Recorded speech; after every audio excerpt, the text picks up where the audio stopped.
कक्षा 12 जीव विज्ञान अध्याय 6 के अंतर्गत आज का टॉपिक है टीआरएनए का क्लॉवर लीफ मॉडल।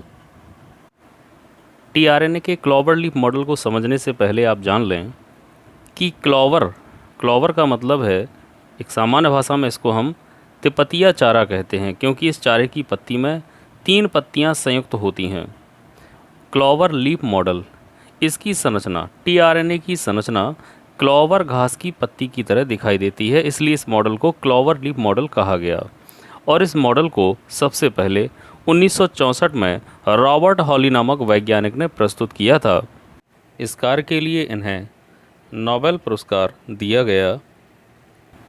आप इस चित्र में देख रहे होंगे कि 4 स्पष्ट भुजाएं दिखाई दे रही हैं।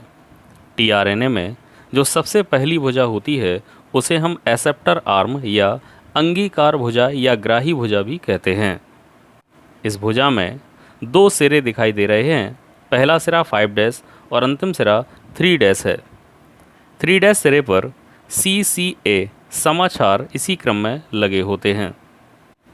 अब देखते हैं टीआरएनए की दूसरी भुजा अर्थात एंटीकोडॉन आर्म।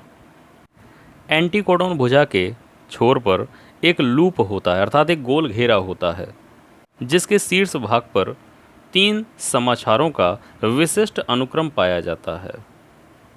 इन 3 समाचारों के विशिष्ट अनुक्रम को हम एंटीकोडॉन कहते हैं। तो आप लोग याद रखें, यदि कहीं एंटीकोडॉन की डेफिनेशन पूछी जाए तो बताएंगे कि टीआरएनए की एंटीकोडॉन भुजा के लूप पर उपस्थित 3 समाचारों के विशिष्ट अनुक्रम को एंटीकोडॉन कहते हैं।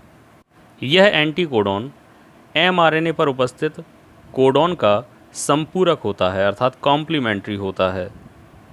टीआरएनए की तीसरी भुजा होती है DHU आर्म अर्थात डाईहाइड्रोयूरिडीन भुजा। इस भुजा में एक एंजाइम स्थल होता है, एंजाइम साइट होती है एक। DHU भुजा का मेन काम होता है कि यह एंजाइम से जुड़ने का कार्य करती है, यह अपने आप में एंजाइम को जोड़ने का कार्य करती है।